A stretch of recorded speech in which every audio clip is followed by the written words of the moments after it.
казахи выходят. Сейчас, дядь, подожди. Сейчас эти повернутся спиной, тебе скажу. Так, ну хотя бы номера у них на рукавах есть.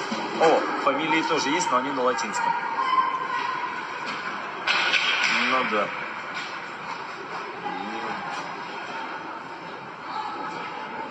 Ну да. Ой, чебуроды, вышли на какой-то, сейчас начнется.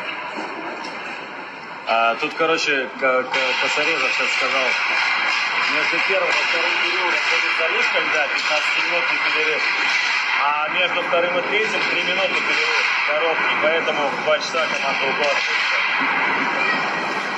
И если ничья в основное, то там будет булит и по овертаймов не будет.